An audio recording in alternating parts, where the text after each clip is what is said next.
ആദ്യം കുറച്ച് ശർക്കര പാനിയാക്കുക.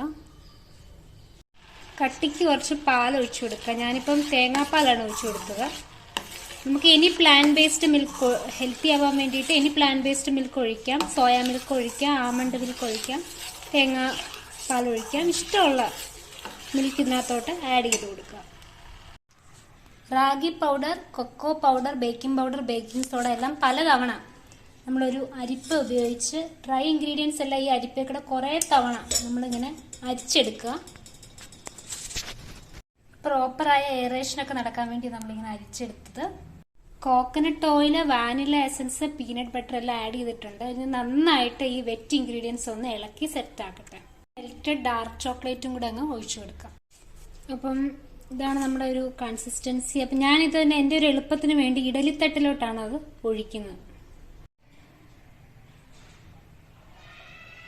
അപ്പം ഇതാണ് 1 മണിക്കൂറിന് ശേഷം ഞാൻ എടുത്തിരിക്കുകയാണ്. കാരണം ഞാൻ ഇടയ്ക്ക് നോക്കിയപ്പോൾ അത് നമ്മൾ കമ്പിയിട്ട് കുത്തി നോക്കിയപ്പോൾ അത് കംപ്ലീറ്റ് ആയിട്ട് എന്ന് വെച്ചാൽ കമ്പിയിൽ പറ്റി പിടിക്കുന്നുണ്ടായിരുന്നു കേട്ടോ. എല്ലാത്തിനും നടുക്ക് ഇങ്ങനെ ഓരോ ഡിസൈൻ ഉണ്ട് ഇതുപോലെ. അതെന്താണ് സംഭവം എന്ന് എനിക്ക് അറിയില്ല. നന്നായിട്ട് പൊങ്ങി വന്നിട്ടുണ്ട് കേട്ടോ, പൊങ്ങി വന്നിട്ടുണ്ട്, നല്ല മണമുണ്ട്.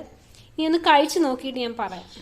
ഗൈസ്, ഞാൻ എണ്ണ തേച്ചില്ല, കാരണം ഇനി അത് കൂടുതൽ ലിക്വിഡ് ആയി പോകുന്ന വെച്ചിട്ട് ഞാൻ എണ്ണ തേച്ചില്ല. നമ്മുടെ ഇഡലി പോലെ തന്നെ ആയി വന്നിട്ടുണ്ട്, പക്ഷെ കുറച്ച് ഇവിടെ പറ്റി പിടിച്ചിട്ടുണ്ട് കേട്ടോ. അപ്പൊ ചോക്ലേറ്റ് ഇഡലിയാണോ ചോക്ലേറ്റ് കേക്കാണോ എന്താ വിളിക്കേണ്ടതെന്ന് അറിയത്തില്ല.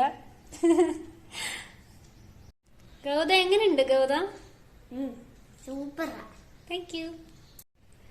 ഇത് കാണാനാണെങ്കിൽ നമുക്കൊരു ഇഡ്ഡലിയാണ് ഓർമ്മ വരുന്നത്.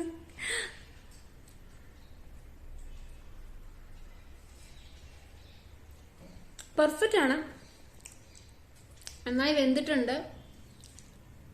ഇതിനെ എന്ത് വിളിക്കണം എന്ന് എനിക്കറിയില്ല.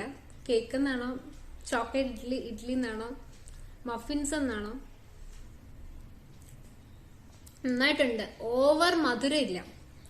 മാത്രമല്ല ഇത് റാഗി ആയതുകൊണ്ട് ഹെൽത്തിയാണ്. പിന്നെ നമ്മൾ ഇതിനകത്ത് കോക്കനട്ട് മിൽക്കാണ് യൂസ് ചെയ്തിരിക്കുന്നത്.